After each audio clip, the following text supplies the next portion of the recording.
Bonjour à tous, ici Judith. Alors voici la vidéo tant attendue. Comment devient-on pranique? Alors je précise que si j'appelle cette série de vidéos le prana pour les nuls, c'est vraiment par autodérision. Je prétends absolument pas avoir la vérité. Je pense qu'il y a plusieurs vérités. Chacun vivons notre propre réalité, notre propre vérité. Ces vidéos et puis moi tout ce que je transmets, ma manière de voir, c'est issu, là ça fait 10 mois que j'ai plongé complètement dans le pranisme.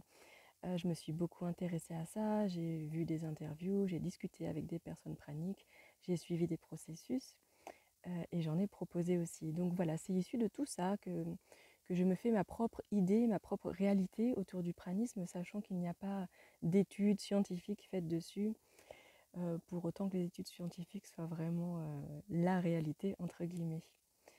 Je rappelle que l'état pranique, devenir pranique, c'est pas forcément s'arrêter tout de suite de manger et de se passer complètement d'alimentation solide ou liquide et que tout de suite on se nourrit de lumière. Il y a vraiment plusieurs états. Déjà, il y a débloquer son potentiel pranique et ça, on le sent assez rapidement. Moi, ça m'est arrivé juste en regardant des vidéos par rapport aux clientes qui m'ont suivi dans les processus et c'est venu très très vite. C'est juste déjà une histoire de mental, de se dire que c'est possible, de sentir que notre âme appelle à devenir vers là, que c'est notre chemin. Et très rapidement, on sent qu'il se passe quelque chose au niveau de nos cellules, de notre être. On devient euh, déjà un peu différent à l'intérieur. Il y a une vibration différente. Après, c'est tout un chemin, toute une évolution de se défaire de l'alimentation solide. Ça fait des dizaines d'années pour la plupart d'entre nous qu'on est habitué à manger solide et ça fait des millénaires et des millénaires que c'est ancré dans nos cellules que nous avons besoin de nourriture solide pour manger, pour vivre, pour être en bonne santé. Donc c'est se défaire de tout ça qui peut prendre du temps. Ça peut prendre toute une vie, ça peut prendre en général plusieurs années pour stabiliser son alimentation quand on commence l'aventure pranique. Au minimum de voilà, ce qu'on m'a transmis, c'est au minimum 1 an avant d'arriver à stabiliser son alimentation, mais en général c'est plusieurs années. Donc soit il y a des personnes qui arrivent de manière complètement spontanée à plonger dans le pranisme. C'était souvent des personnes qui déjà à la base n'avaient pas une relation émotionnelle avec l'alimentation. Donc c'est vraiment pas la majorité des gens, mais il y en a. Il y en a. Et c'était des personnes qui avaient déjà un niveau spirituel assez élevé, un niveau de stress assez bas, voilà, qui étaient déjà assez alignés et qui peuvent spontanément devenir praniques, mais voilà, à haut niveau entre guillemets. La plupart du temps, moi j'en fais partie, j'ai besoin de plusieurs processus. Ça va prendre du temps et c'est normal, c'est au rythme de notre corps, au rythme de notre mental, au rythme des émotions qu'il y a à gérer parce que quand on commence l'aventure pranique, on fait beaucoup de détox au niveau physique, au niveau émotionnel et au niveau mental, au niveau des croyances. Tout ça, ça prend du temps. Vouloir aller trop vite dedans, c'est c'est ce qu'on va tous faire. Moi, la première, c'est en général, on va régresser derrière. On a envie d'y aller à fond, on va réduire à fond nos calories, réduire nos apports, etc. Pas écouter vraiment ce qui se passe en nous, parce qu'on peut être voilà, tellement émerveillé de ce potentiel qui commence à émerger en nous, qu'on a envie d'aller très vite. Et souvent, il y a un retour en arrière. On va faire 2 pas en avant, 3 pas en arrière, 2 pas en avant, 3 pas en arrière. Ça peut être une danse comme ça que l'on fait. Quand je parle de processus, moi ce que je connais, ce qui est le plus répandu, ce sont des processus au liquide.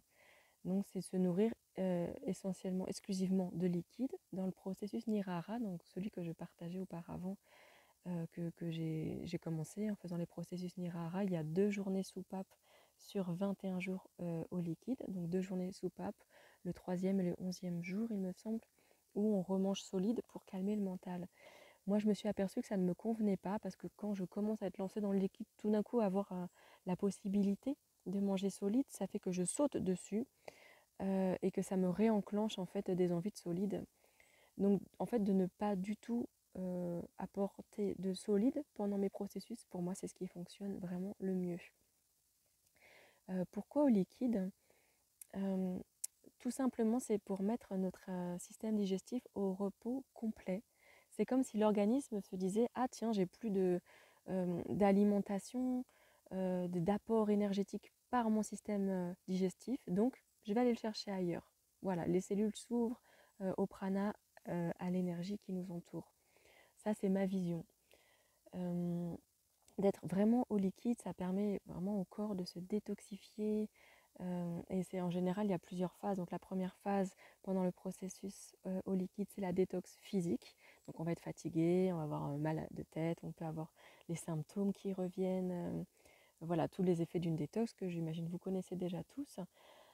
Puis s'en vient une détox émotionnelle. On peut retourner dans des peurs, dans des choses comme ça, de la tristesse qui ressort.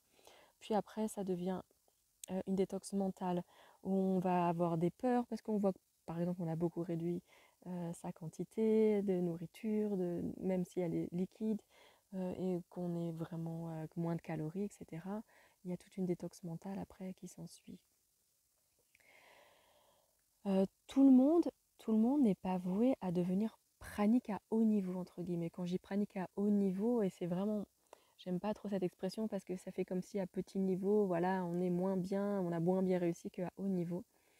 Euh, Peut-être parler de degré, en fait, à haut degré. Tout le monde n'est pas voué à être pranique à haut degré, c'est-à-dire à ne se passer complètement de calories et de n'être qu'à l'eau, aux tisanes.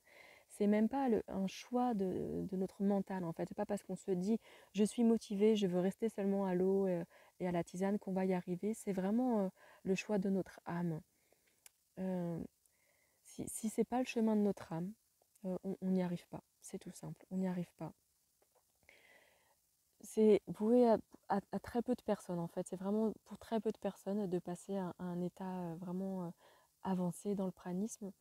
Je pense que la plupart de l'humanité, c'est une très bonne chose de s'éveiller au prana, de travailler sur son alimentation, sur le rapport à notre alimentation, sur les émotions qui viennent, sur se détoxifier, d'activer son potentiel pranique, de réduire vraiment ses apports en alimentation, de réduire ses apports en alimentation solide, d'être vraiment sur une base liquide, mais de continuer quand même.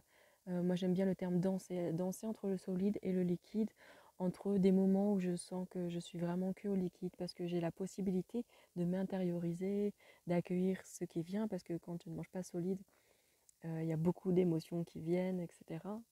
Puisque mâcher, manger solide, ça vraiment baisse les émotions qui viennent. Euh, du coup, ça éteint un peu tout le blabla mental, etc. Euh, mais voilà, d'être au liquide, c'est une chose. Et puis, au niveau de notre société, aujourd'hui en France, tout tourne autour de la nourriture. Dès qu'on fête quelque chose, c'est autour de la nourriture. Dès qu'on retrouve quelqu'un, c'est autour de la nourriture. C'est vraiment très très difficile au niveau social et au niveau familial, au niveau de notre entourage, au niveau de notre culture, de se passer d'alimentation solide. C'est tout à fait possible et c'est vraiment, euh, comment dire, un placement intérieur, comment moi je me situe intérieurement par rapport à ça. Et c'est tout à fait possible de manger, de s'alimenter différemment avec d'autres personnes et de passer un très très agréable moment.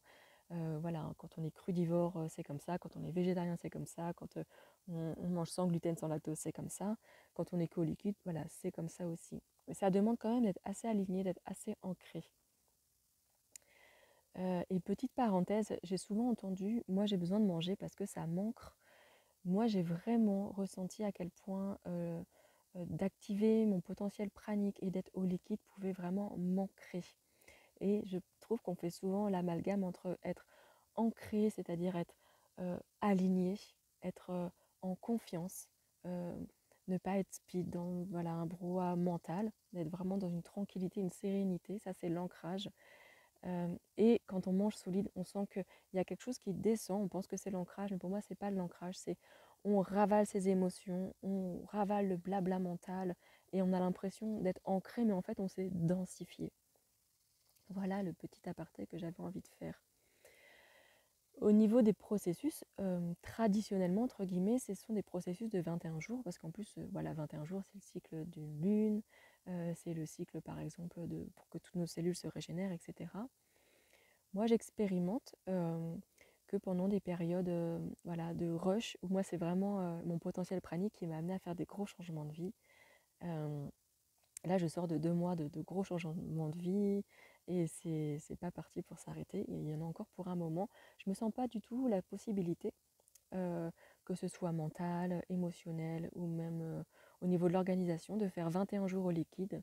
Donc c'est pour ça que je propose maintenant des accompagnements de 7 jours au liquide. Je me dis déjà une semaine, rien qu'au liquide, déjà ça éveille le potentiel ou ça rappelle quand on a déjà éveillé ce potentiel. Et ça peut être aussi une alternative assez facile plutôt que de commencer à 21 jours. 21 jours, souvent, ça peut être impressionnant et du coup, voilà, on va pas le faire parce qu'on est impressionnant, on se dit que 21 jours, c'est trop long. 7 jours, je trouve que c'est un super compromis, c'est vraiment l'histoire de se mettre le pied à l'étrier. Euh, Quand voilà, on n'a vraiment pas l'espace pour faire ça, ça nous permet de faire comme ça, de manière légère, une belle avancée sur nous. C'est une grande aide aussi vraiment pour notre quotidien, pour notre organisme, pour nos émotions, pour notre spiritualité, etc. Voilà, donc je ferai d'autres vidéos où je présenterai mes prochains processus d'accompagnement de 7 jours. D'ici là, je vous souhaite tout le bonheur du monde sous cette chaleur accablante. Je vous envoie toute ma lumière, tout mon amour.